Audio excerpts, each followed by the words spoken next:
Winter Report here, and today we're going to talk about Mahogany Jackson. Here's a recap of her story. The murder of Mahogany Jackson appeared in court today. Good evening. I'm Carlene Lang. And I'm Sherry Jackson. A very difficult day of testimony in court today. CBS 42's Maddie McQueen joins us now live from the courthouse. Maddie, you were in there. What did you hear about the details of Mahogany Jackson's death? Sherry, the lead detective, took the stand today testifying and giving details about the physical and sexual assault police have seen on video of Mahogany Jackson's final hours leading up to her death. You know, the sheer brutality, you know, the barbaric nature of it. You can't substitute that by just still photos. Jeremiah McDowell and Brandon Pope had their charges of capital murder for sodomy dismissed during Wednesday's preliminary hearing. Giovanni Clapp's assault charge was dropped to a misdemeanor with a $6,000 bail. Jefferson County District Attorney Danny Carr says his team knew it was a possibility some charges could be dropped without being able to see the videos in full. There's nothing that can substitute the connectivity of the individuals unless you see the video in the full totality of the circumstances. But they're still in on capital charges. And obviously, as you know, capital murder is the top of the food chain. Attorney Eric Guster weighed in on the case. Guster says this case is abnormal because of how many videos and social media posts there are showing what happened. When you have a lot of video, it really gives a clear picture to what exactly the charges are, what exactly the charges should be, and who should be held culpable in a case. Detective Mark Green is the lead detective on the case with the Birmingham Police Department. He says a witness gave police 5 videos showing the physical and sexual assaults on Mahogany Jackson, and in the last 24 hours, 3 more videos have been found on some of the defendants' phones. This case is particularly brutal, being that a young lady was kidnapped, raped, tortured on video for the pleasure of whoever was doing it. So I do hope that justice is served in this case and the correct people are put in jail for a very long time, because we have to send a message that this is totally not acceptable in our city.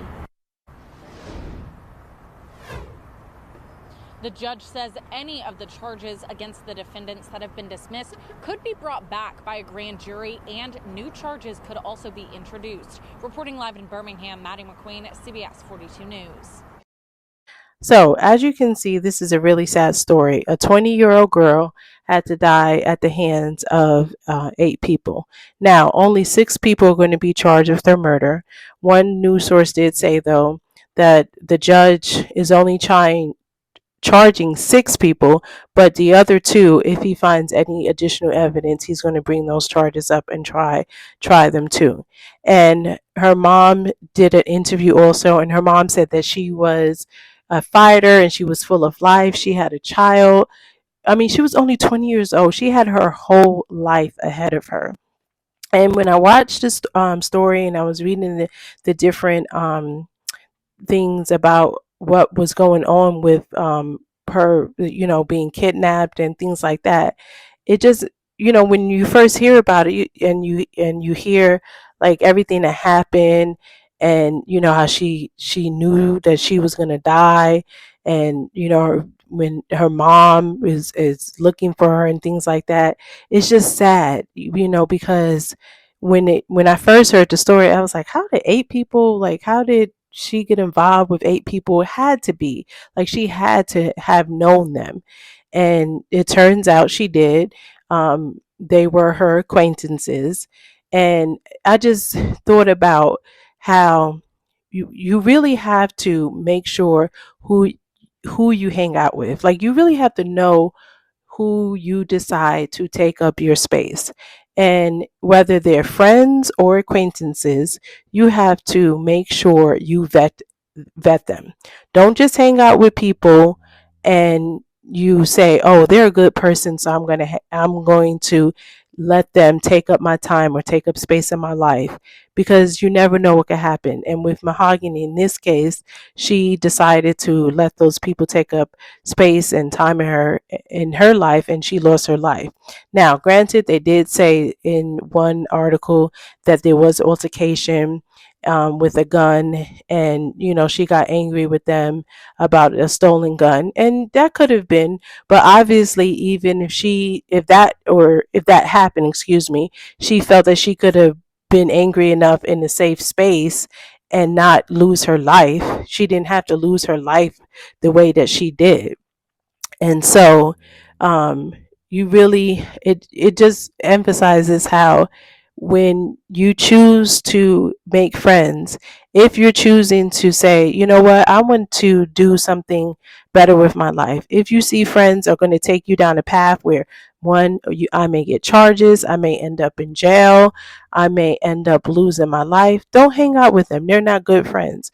Or if you see that a friend is just messy and they're not truly there for you how you want them to be there for you, they're not your friend. You almost have to date them like you would date whoever you want to date. You take them through a process.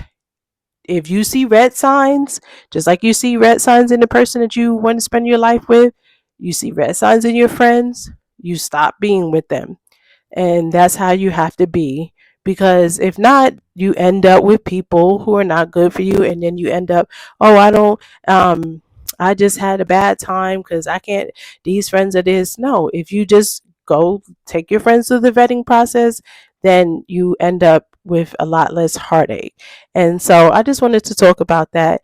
But let me know in the comments, how do you feel? Do you feel like we should vet our friends almost like we're having like a dating process? We should go through a dating process with our friends just to make sure that we don't have them take up any more space or time in our lives that we don't need wasted. Because honestly, time is one thing that none of us can afford to waste, and wasting it on people who are not going to be our friends or ultimately do something that's going to harm us is not worth it. So that was the winter report for this week. Toodles. Bye for now.